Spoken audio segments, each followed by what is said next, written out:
আমি গত বছর ওয়াজ করতে গেছি আপনার কুড়িগ্রাম। আমার মোবাইল একটা ফোন ছিল স্যামসাং, মোবাইলটা থুয়ে ওয়াজ করতে গেছি, ওয়াজ করে এসে দেখি আমার মোবাইল নাই।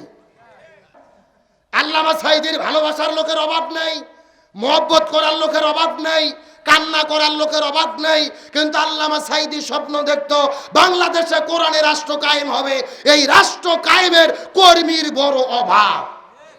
চিৎকার করে বলেন আমরা বাংলাদেশে শান্তি চাই কি চাই না?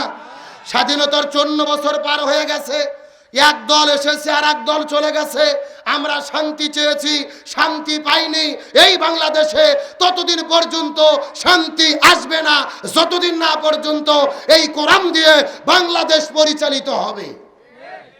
আমার কথার সঙ্গে কি একমত? তাহলে ঠিক আসতে বললেন কেন? জোরে বলেন ঠিক, আরো জোরে বলেন ঠিক। আচ্ছা শোনেন, আমার দিকে তাকান। বাংলাদেশে বহু নিয়ম নীতি সংবিধান আমরা দেখেছি। স্বাধীনতার 54 বছর পার হয়ে গেছে, আমার দেশের কি চুরি বন্ধ হয়েছে? কথা কয় না। আরে ভাই, মসজিদের জুতো চুরি বন্ধ হয় না আমাদের ওয়াজ দিয়ে। খতিব ঠিকই বক্তব্য দেয়, মুসল্লির জুতো হারিয়ে যায়। আমি গত বছর ওয়াজ করতে গেছি আপনার কুড়িগ্রাম। আমার মোবাইল একটা ফোন ছিল স্যামসাং, মোবাইলটা থুয়ে ওয়াজ করতে গেছি, ওয়াজ করে এসে দেখি আমার মোবাইল নাই। তাহলে আমরা হুজুরদের আমাদের ওয়াজ দিয়ে যদি আমাদের মোবাইল চুরি বন্ধ না হয়, এই দেশের চুরি বন্ধ হবে? এখন চিৎকার করে বলেন, চুরি বন্ধ করতে গেলে কি লাগবে? আল্লাহর কোরআন বলেছেন আস-সারিকু ওয়াস-সারিকাতু ফাকতাউ আইদিয়াহুমা। কেউ যদি চুরি করে, ছেলে হোক অথবা মেয়ে হোক, তাকে 2 হাতটা প্রকাশ্য দেবালোকে কেটে দিতে হবে। হুকুম কার? আপনাদের খন্না ইউনিয়নের একটা চোরকে ধরার পরে যদি বাইতুল মুকাররমের উত্তর পাশে প্রকাশ্য দেবালোকে 2 হাত কেটে দেওয়া হতো, আর বাংলাদেশের সবগুলো টেলিভিশনে লাইভ সম্প্রচার করা হতো, এক চোরের হাত কাটলে বাকি চোরেরা এমনি তওবা করে টুপি মাথার দিয়ে ঘোরা শুরু করতো। এ কথা কন না কে? আর বাংলাদেশের যে আইন, চুরি করে ধরে নিয়ে যায়, 3 মাস পরে আবার ছেড়ে দেয়। তার মানে বোঝা গেল বাংলাদেশের আইন দিয়ে চুরি বন্ধ। এখন বলেন বাংলাদেশে জেনা আছে না নাই? কথা কন না কে? জেনা বন্ধ করার ওষুধ কোরআনে আছে না নাই? আরে ভাই, কোরআনের একটা নাম হলো ওষুধ। ওষুধ অনুনাজ্জিলু মিনাল কোরআন মা হুয়া শিফা। শিফা মানে কি? কথা করা, শিফা মানে ঔষধ, ঔষধ। তাহলে এখন যদি জেনা বন্ধ করতে চাই, তার ওষুধ কোরআনে আছে না নাই? আল্লাহর কোরআন বলতেছে ওয়াজ্জানিয়াতু ওয়াজ্জানি ফাজলিদু কুল্লা ওয়াহিদিম মিনহুমা মিয়াতা জালদা। যদি কোনো ছেলে মেয়ে বিয়ে করার পরে নিজের বউ ভালো লাগে না, অন্যের বউয়ের পিছে ঘোরে, এরকম লোক নাই? এ কথা কোন নাই? বাড়িতে একটা বউ আছে, আবার আরেকটা মেয়ের পিছে ঘোরে, এরকম 2-1টা আপনাদের এলাকায় জিবরাইলের খালাতো ভাই নাই?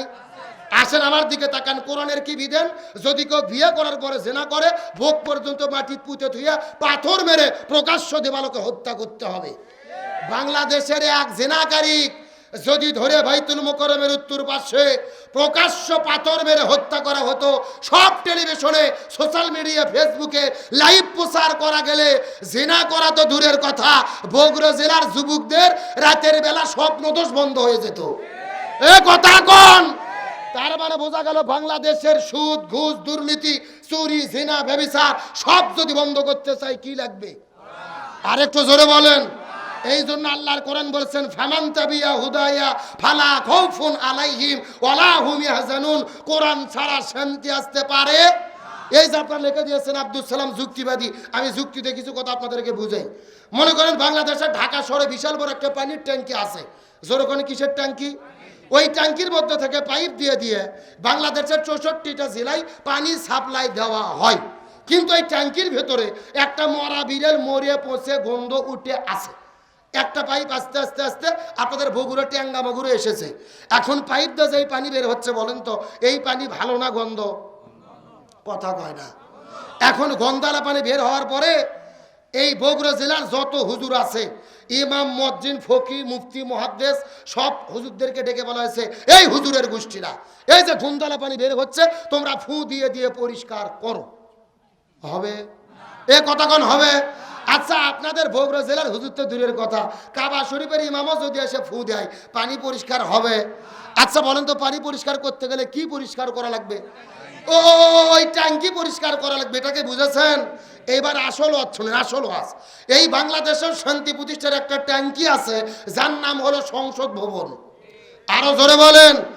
আর সংসদের ভেতর থেকে বাবার আইন, দাদার আইন, চাচার আইন, খালার আইন, ফুপুর আইন, কার্ল মার্ক্সের আইন, লেনিনের আইন, পুতিনের আইন, এই বাংলার জমিনে ধর্মনিরপেক্ষতাবাদ, জাতীয়তাবাদ, সোশ্যালিজম, ক্যাপিটালিজম, ভারতের আইন, ব্রিটিশের আইন, মানব রচিত তন্ত্র মন্ত্রকে জুতো এবং ঝাঁটাপিটা করে বিদায় করে যতদিন পর্যন্ত এই কোরআন সংসদের মধ্যে ঢুকাইয়া কোরআন দিয়ে বাংলাদেশ পরিচালিত না হবে, ততদিন পর্যন্ত এই জমিনের ভেতরে শান্তি আসতে পারে না, পারে না, পারে না।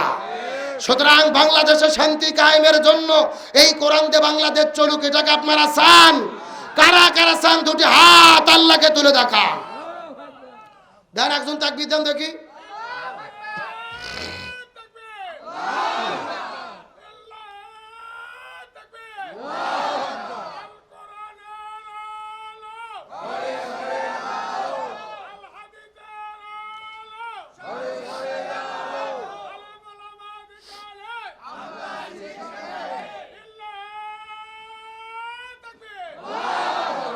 আলহামদুলিল্লাহ বলেন।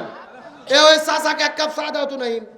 ওই চাচা যতক্ষণ ঠিক আছে ততক্ষণ চলবে ইনশাল্লাহ। কোন আলোচনা চলছে একেবারে সোজা কথা, জমিন যার আইন চলবে তার। আল্লাহর জমিনে আল্লাহর আইন কায়েম করা ছাড়া শান্তি আসবে? আপনাদের কি কষ্ট হচ্ছে?